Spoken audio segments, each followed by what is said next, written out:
السلام علیکم ګرانو دوستانو. نن به زه تاسو ته د کرکټ په هکله باندې یو څو تازه او ډېر مهم خبرونه درکړم چې خاص کار زه به تاسو ته ووایم چې د افغانستان لوبډله به کله اعلانېږي دغه راتلونکې سیریز چې کوم سریلانکا سره ترسره کیدونکی ده. بل به زه تاسو ته ووایم چې د افغانستان بعضې لوبغاړي خو نن افغانستان ته راغلل، خو هغه بعضې لوبغاړي اوسه پورې هم افغانستان ته نه دي راغلي. هغه لوبغاړي چیرته دي او کله به افغانستان ته راځي؟ او دې نه علاوه به زه تاسو ته ووایم چې د افغانستان کرکټ بورډ چیرمن میرویس اشرف د استرالیا په طرف باندې روان شوی ده. ویډیو تر اخره پورې وګورئ، په هر څه به تاسو پوه شئ.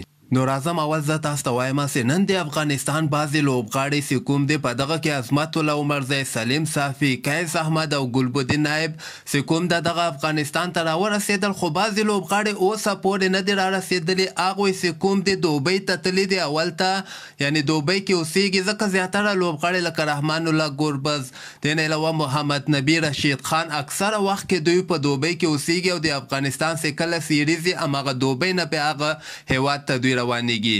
نو دلته که موږ وګورو د افغانستان سیریز هم که خیر نږدې ده چې تقریبا 2.5 هفتې وروسته افغانستان به سریلانکا سره په سریلانکا کې لوبېږي. نو هغه لوبغاړي دوبۍ ته تللي، هلته لږ غوندې ارام کوي، نو ډایرکټ به دوبۍ نه بیا د سریلانکا په طرف باندې روان سي. او بل به زه تاسو ته وایم چې دغه اوسه پورې خو د افغانستان کرکټ بورډ له طرف نه د افغانستان لوبډله نه ده اعلان شوې، خو تقریبا یو هفته کې به ننه د افغانستان لوبغاړي اعلان سي کوم به سریلانکا سره لوبېږي. نو افغانستان کرکټ بورډ هم په کار ده چې کوم لوبغاړي دغه ورلډ کپ کې ښه نه دي ځلېدلي، هغه لوبډلې نه وباسي او با استعداده لوبغاړو ته چانس ورکړي کوم چې د افغانستان راتلونکي لوبغاړي دي. هغه بل چینل کې به که خیر زه تاسو ته 15-16 لوبغاړي وښیم چې باید دغه لوبغاړي سریلانکا ته دوی اعلان کړي، ځکه بل کال ته نړیوال جام کپ 50 اوریزه ورلډ کپ هم په هندوستان کې ترسره کیدونکې ده. نو د سریلانکا والا سیریز افغانستان ته ډیر زیات مهمه ده. که دوه لوبې افغانستان وګټي نو که خیر 50 اوریزه ورلډ کپ ته هم افغانستان کوالیفای کولی سي.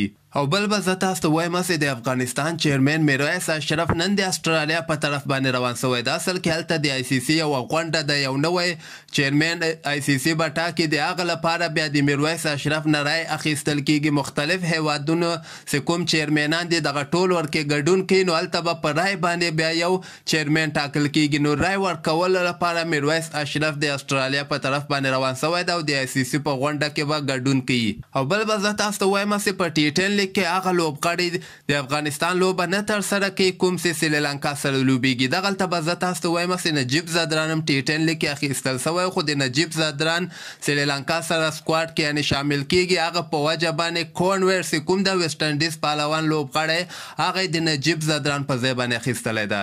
نو همدغسې تازه خبرو لپاره تاسو دغه چینل هم در سره سبسکرایب کولی شئ.